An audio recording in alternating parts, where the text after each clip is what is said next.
우리 주님의 은혜와 평강이 사랑하는 여러분의 삶의 가정의 일터에 넘치기를 축복합니다.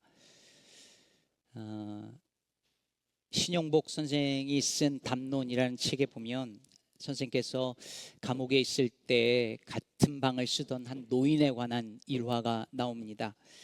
이른이 넘은 노인이었고 별로 존재감이 없고 별 대접도 잘 못 받는 그런 노인이었는데요. 이분이 가끔씩 존재감을 드러낼 때가 있었답니다. 그때가 언제냐면 신입이 들어올 때였답니다. 신입자가 이렇게 들어오면 긴장하면서 화장실 옆에 이렇게 쭈그려 앉는데, 그때마다 이 노인, 이 어르신이 어이 젊은이 하고 부른답니다. 불러놓고 내가 말이야 하고 이제 옛날 얘기를 시작을 하는 거예요. 그런데 그 같은 방에 있는 사람들은 이 얘기를 신입 들어올 때마다 똑같은 얘기를 계속 듣는 거잖아요. 그런데 이 신영복 선생이 가만히 보니까 흥미롭게도 이 할아버지 이야기가 할 때마다 각색되더랍니다. 그러니까 뭐냐면 창피한 내용, 이런 내용은 점점 빠지고 무용담, 미담, 자기에 관한 좋은 얘기, 이런 것들은 자꾸 갖다 붙이는 거예요. 이걸 계속 각색하고 붙이다 보니까 이분이 이제 아주 그 드라마의 주인공이 어느덧 되어 있고, 심지어 자기가 만들어낸 얘기인데 자기가 막 감동해서 막 이야기를 하더랍니다. 그 모습을 보는데 어느 날 이렇게 비가 오는 날이었는데 이 할아버지가 창 밖으로 이렇게 비 오는 모습을 보고 있고, 그 뒷모습을 보면서 신영복 선생이 그런 생각을 했답니다. 만약 저분이 다시 인생을 산다면 본인이 각색한 그 이야기처럼 살지 않을까. 이야기를 각색한다는 얘기는 자기 인생에 대한 미련, 후회, 이런 것이 남아있는 건데, 다시 인생을 새롭게 살 기회가 주어진다면 자신이 각색한 그 이야기대로 살려고 최소한 노력하지 않을까라는 이야기를 들었습니다. 여러분, 만약에 여러분이 여러분의 이야기를 다시 각색한다면 어디를 고치고 싶으십니까? 다시 어디로 돌아가서 과거에 가서 그 부분을 딱 고치고 싶다면 뭘 고치고 싶으십니까? 이 인간을 만나지 말았어야 되는데 뭐 아실까요? 과거의 어느 시점으로 딱 돌아가서 그 실패했던 그 부분, 부끄러웠던 그 내 선택들, 경험들, 실패를 돌리고 싶다면, 지금 이 순간이 아니라 거기로 간다면 다시 나는 뭘 하고 싶을까? 기계에는 리셋 버튼이 있어서 한번 누르면 다시 시작할 수 있는데 인생은 그럴 수 없는 걸까? 우리는 생각합니다. 그럴 수 없다는 걸 알죠. 인생은 한 번뿐이고 돌이킬 수 없으니까요. 그런데도 어떤 분들은 나는 두 번째 인생을 살아요, 지금 사는 인생은 덤으로 사는 인생이에요 라고 말하는 분들이 있잖아요. 어떤 분들이 그렇습니까?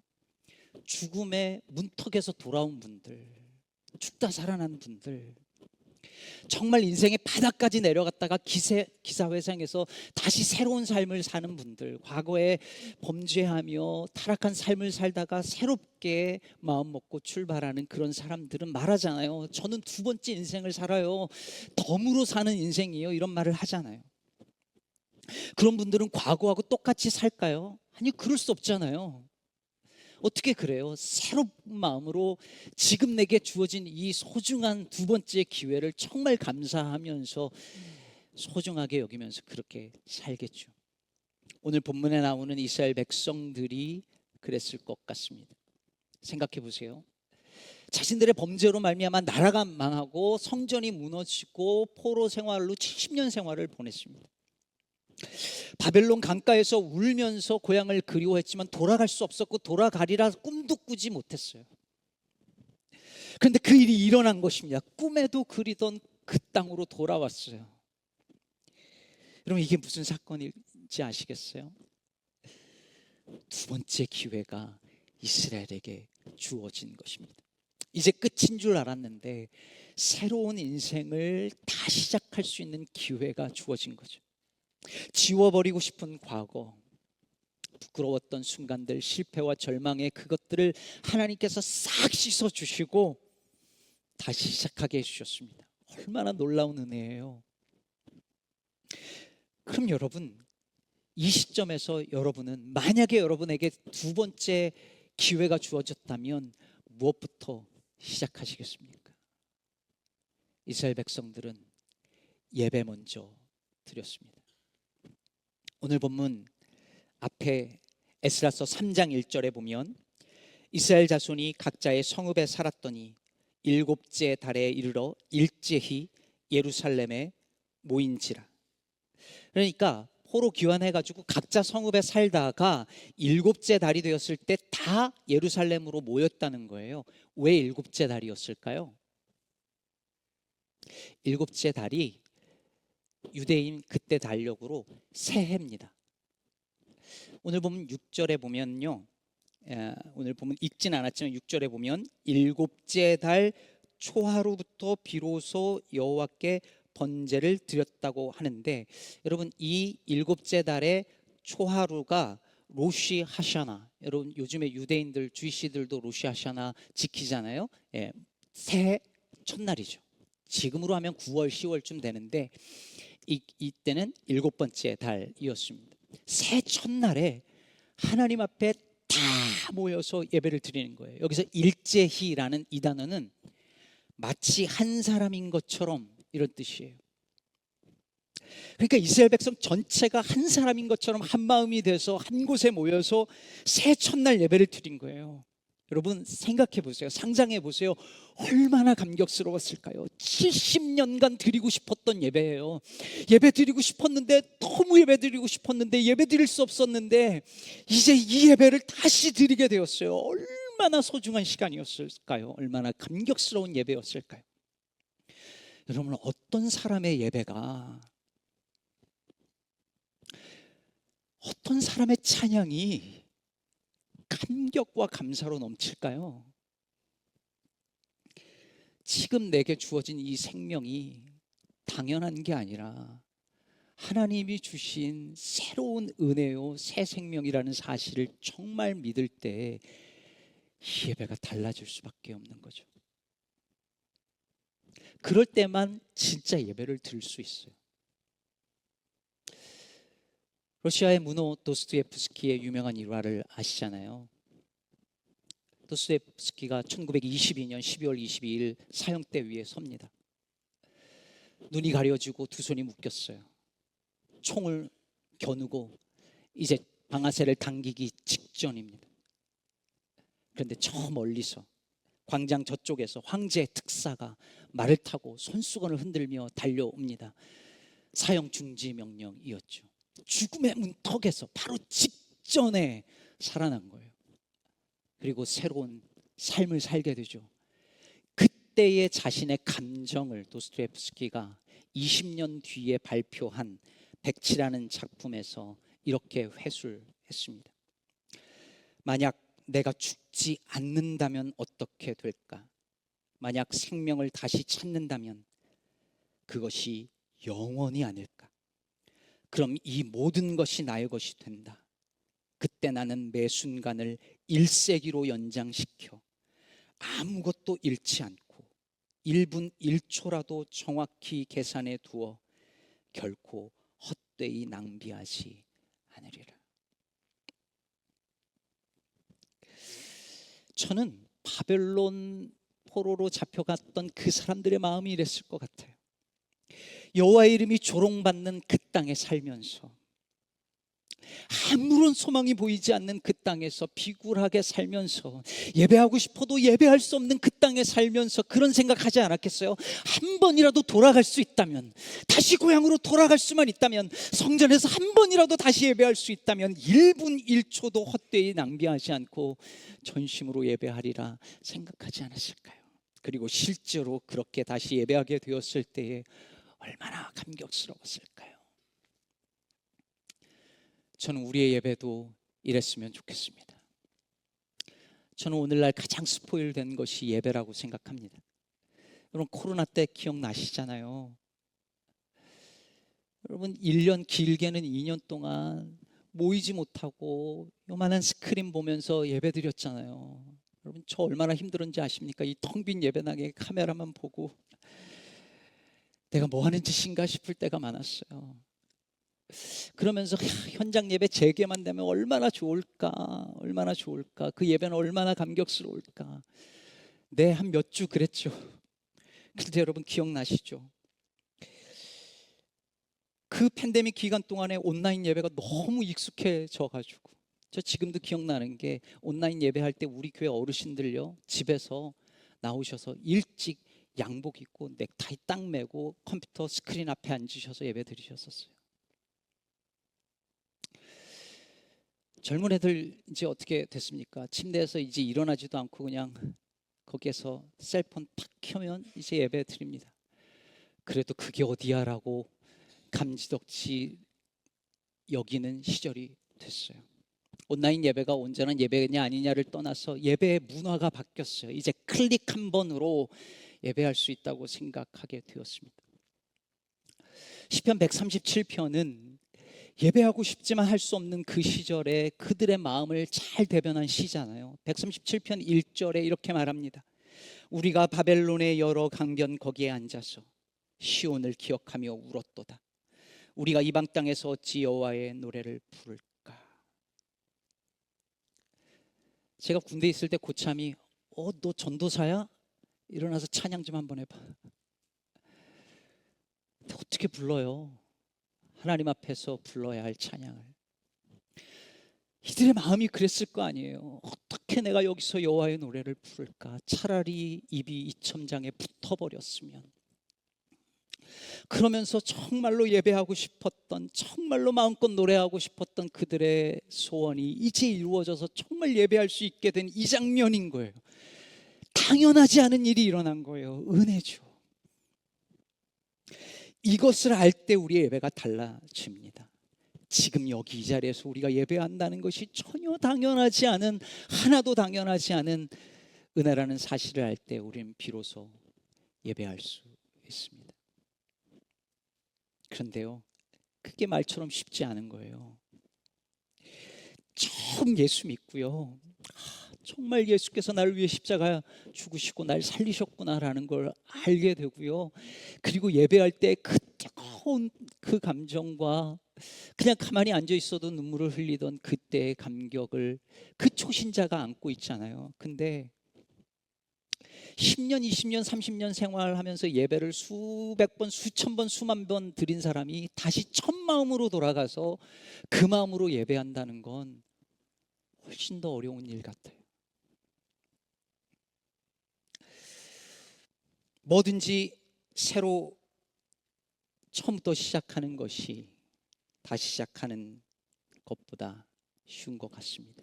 오늘 본문의 3절에 보면요, 무리가 모든 나라 백성을 두려워하여 제단을 그 터 위에 세웠대요. 여러분 여기서 그 터가 어딜까요?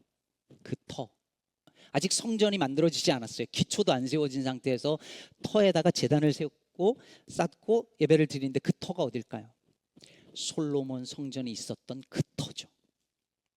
여러분 7절 중간에 보면 성전 건축을 위한 목재 백향목을 레바논에서 요빠 해변까지 운송했대요. 여러분 이거 솔로몬이 성전 지을 때 똑같이 했던 거예요. 백향목을 레바논에서 가져오고요. 8절에 보면요, 예루살렘에 있는 하나님의 성전에 이른 지 2년 둘째 달에 성전 공사를 시작했대요. 여러분 왜 둘째 달이었을까요? 하필이면 솔로몬이 성전 공사를 둘째 달에 해요. 그러니까 뭘 보여주는 거예요? 지금 솔로몬 성전을 따라하고 있잖아요. 이것뿐이 아니라 기초 공사를 하는 시기, 과정, 10절에서 막 그 레위인들, 아삽 자손들 찬양하는 모든 이 과정, 이 모습들이 솔로몬 성전 건축할 때와 거의 흡사하게 따라하고 있는 거예요. 다시 말해서 지금 다시 성전을 짓고자 하는 이들의 머릿속에 과거의 성전이 있는 거예요. 그뿐이 아니죠. 결국 성전 기초가 놓여지고 막 사람들이 기뻐하는데 첫 성전을 보았던 사람들 기억나시죠? 그들이 대성통곡을 합니다.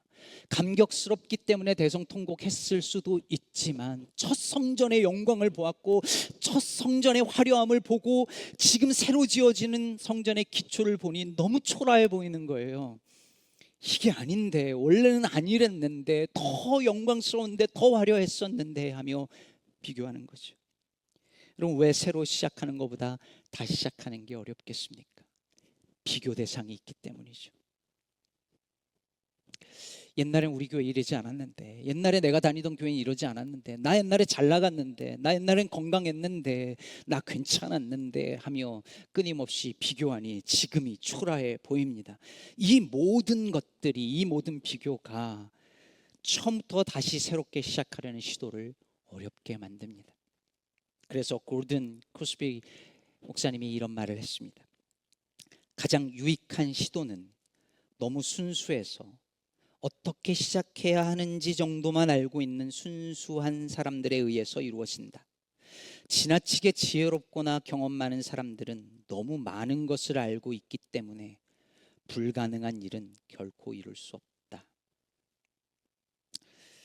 너무 지혜롭고 경험 많은 사람들은 아는 게 많아서 도움이 되지만 불가능한 일을 이룰 수 없다는 거죠. 오히려 그냥 어떻게 시작하는지 정도만 알고 출발하는 이들이 그걸 한다는 말입니다. 저는 골프를 쳐본 적이 없는데요, 골프 치시는 분들 이제 막 처음 골프채 잡고 처음부터 새로 기본을 배우는 사람을 가르치는 게 쉬울까요? 엉망진창으로 배워서 이미 수십 년 몸에 굳어진 사람을 새로 가르치는 게 쉬울까요? 제가 우리 딸 어릴 때요, 알 발음 못한다고 얼마나 수모를 당했는지 모릅니다. 알 똑바로 했는데 계속 틀렸어. 아빠 그거 아니야. 알 아무리 해도 틀렸다는 거예요. 왜 안 될까요? 걔보다 내가 영어를 수십 년을 더 배웠는데 이놈의 혀가 굳어져서 새로 시작한 그 아이보다 안 되는 거잖아요. 새로 교회를 개척하는 게 쉽지 기존의 교회를, 기성교회를 변화시키는 건 정말 어려운 일입니다. 그렇다면 여러분, 우리는 이제 소망이 없는 걸까요? 이제 이미 굳어진 우리의 신앙의 습관은 바꿀 수 없는 걸까요? 그렇지 않다고. 가능성을 보여주고 있는 것이 오늘 본문이고 에스라서고 느헤미야인 거죠. 예루살렘에 돌아와서 다시 기초를 놓은 그들도 힘들었지만 결국 다시 성전을 재건하는 거예요. 하나님이 고레스 왕의 마음을 감동시키시고 백성들의 마음을 감동시키시고 심지어 페르시아 사람들의 마음도 감동시키셔서 마침내 무너진 그 자리에서 다시 성전을 지으십니다. 아무것도 없는 자리에서 시작하는 것보다 훨씬 어려운 그 일을 하십니다. 창세기 1장을 보세요. 여러분, 우리는 하나님이 아무것도 없는 곳에서 뭔가를, 천지를 창조했다고 생각하잖아요. 근데 창세기 1장에 보면 뭔가가 있었어요. 뭐가 있었습니까? 혼돈이, 공허가, 흑암이 있었죠. 근데 하나님이 혼돈을 질서로, 공허를 충만으로, 흑암에서 빛을 창조하시잖아요. 이 얘기가 왜 있는 거죠? 왜 거기 있는 거예요? 창조과학이 맞다라는 것을 증명하려는 게 아니에요. 그 이야기가 거기 있는 이유는 흑암뿐인 인생이, 공허한 인생이, 혼돈으로 가득한 인생이, 다 망가져버린 인생이 하나님을 만나면 혼돈이 질서로, 공허가 충만으로, 그리고 그 어둠뿐인 인생에 빛이 임할 수 있다는 사실을 약속하는 거죠. 그게 복음이죠. 아무리 굳은 마음이라도, 아무리 망가진 인생이라도 하나님이 손을 대시면 바뀔 수 있다는 것이, 그걸 믿는 것이 우리에게 복음이죠. 그런즉 누구든지 그리스도 예수 안에 있으면 새로운 피조물이라. 이전 것은 지나갔으니 보라 새 것이 되었도다. 그 어떤 인생도 다시 새 것이 될 수 있다라고 선언하고 있습니다. 여러분, 누구나 다시 시작하고 싶은 어떤 지점이 있습니다. 고치고 싶은 그 지점이 있습니다. 인생에 너무 후회스럽고 부끄럽고 아픈 지점이 있습니다. 그런데 돌아갈 수 없어요. 그 과거로 돌아갈 수는 없습니다. 그러나 하나님께서 예수 그리스도의 복음을 통해서 우리에게 알려주시는 것은 새로운 생명으로 다시 살 수는 있다고, 지금 여기서부터 다시 출발할 수 있다고, 새로운 피조물로 두 번째 기회로 다시 살 수 있다고 약속해 주십니다. 하늘의 생명을 받아 오늘 이 땅에서 새롭게 살아갈 수 있는 은혜를 저와 여러분에게 하나님께서 주시는 줄로 믿습니다. 은수연 작가의 눈물도 빛을 만나면 반짝인다라는 책이 있는데요,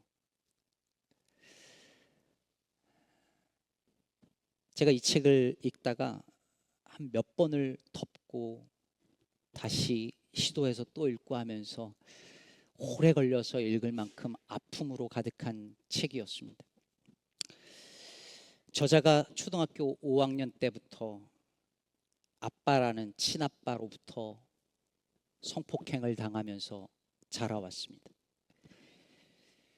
딸이 견디다 못해 도망가면 아빠가 가서 잡아와서 또 두들겨 패고 또 폭행을 하고, 이 일을 성인이 되도록 계속 반복해서 삽니다.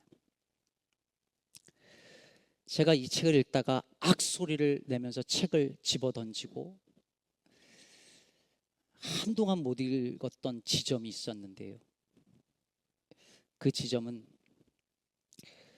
도망갔던 딸을 사정없이 패던 아빠가 이렇게 말합니다.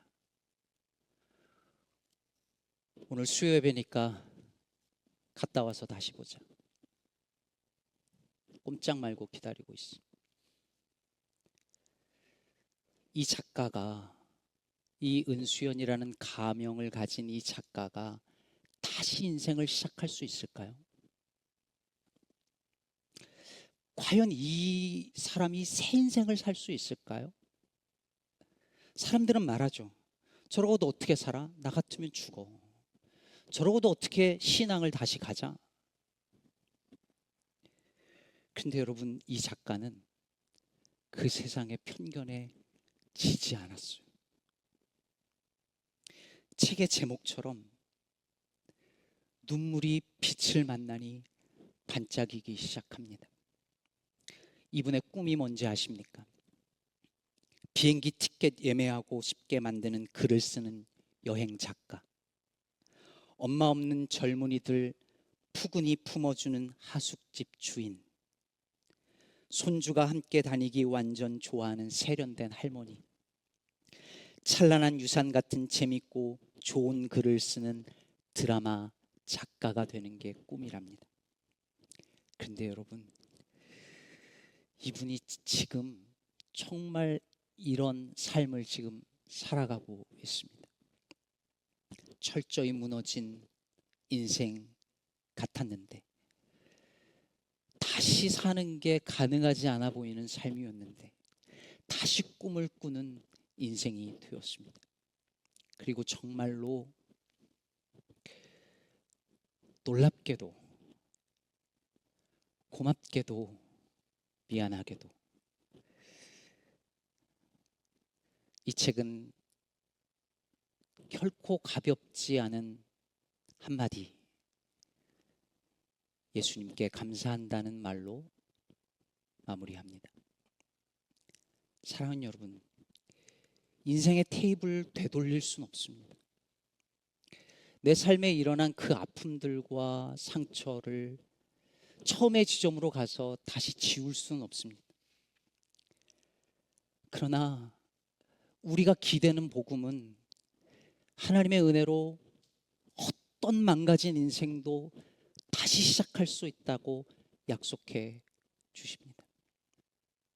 힘겨운 길이라도 주님께서 우리와 같이 걸어가시겠다고 약속해 주십니다. 누구든지 그리스도 예수 안에 있으면 새로운 피조물입니다. 저는 요즘 내년도 목회를 구상하면서 조율이라는 단어를 계속 떠올립니다. 세상이 엉망입니다. 이 나라가 엉망진창입니다. 그래서 하나님께 하나님 이 땅 조율 한번 해주십시오 기도합니다. 망가진 마음, 망가진 몸, 망가진 공동체들, 이 교회들을 하나님 조율 한번 해주십시오 기도합니다.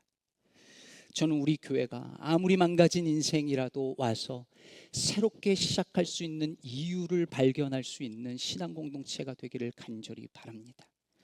우리가 서로의 상처를 보듬으면서 서로 사랑할 때 하나님께서 우리를 새로운 성전터로 만들어 주실 줄로 믿습니다. 그런 은혜가 우리 모두에게 있기를 주의 이름으로 축복합니다.